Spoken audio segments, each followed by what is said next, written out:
We've been talking about this partial products strategy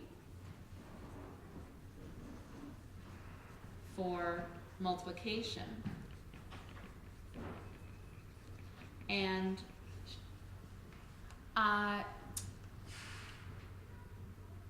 if you have an equation, if you have a problem like 17 times 14, you can keep one of the factors together, keep the 17 together and do groups of 17, 10 groups of 17, 4 more groups of 17. You can keep 14s together and do 10 groups of 14 and then 7 more groups of 14, or however many groups at a time feels comfortable for you. You can also, if you're thinking about partial products, actually break up both of these factors according to place value, and it helps to see that lovely array again to help us understand what that would look like. So here is my 17 by 14 array rectangle, and I can imagine that if I break up both of these factors by place value, well, if I break up 14 by place value, it's 1 10 and 4 1s. So I'm going to split it up into 10 columns and 4 more columns. And then if I have 17 rows going across and I want to break those apart by place value, I'm going to have 10 rows and then 7 more rows. So now I can think about each of these as its own little array. So in the center here, I have a 10 by 10 array. And that's easy. I know that that totals to 100.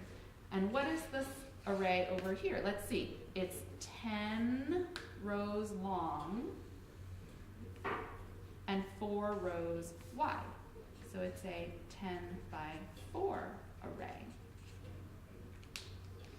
Let's think about this piece over here.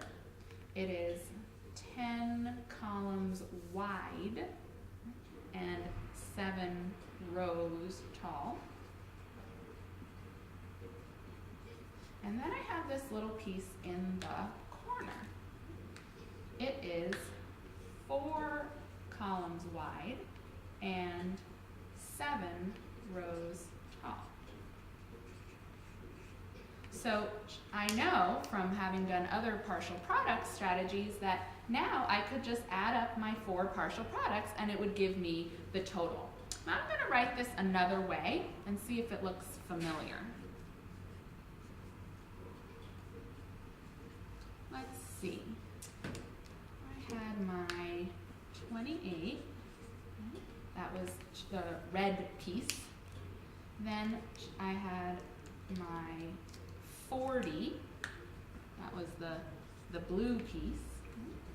Then I had my 70, the purple piece, and I have my 100, which was the green piece. And if I add those all together, right, I will get my total. So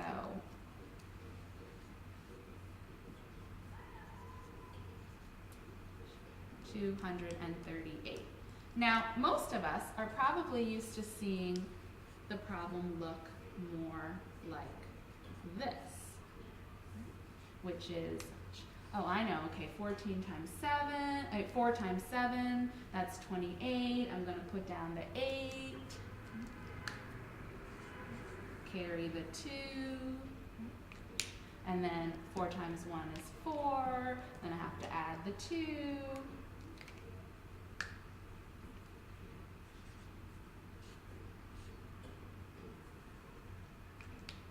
and then, oh, I gotta move over, bump over 1 place value here, right? So now I'm gonna do 10 times 7, which is 70, and then 10 times 10, which is 100, plus the 7. But when you look at the array, you can see that when we do the traditional algorithm, the procedure that we all learned, we're really thinking about this section of the array, the 17 by 4, and then we're thinking about this section of the array, the 7. So first we're doing the red and the blue, and then we're doing the purple and the green, and we're adding it all up to get our total. So this is a form of partial product.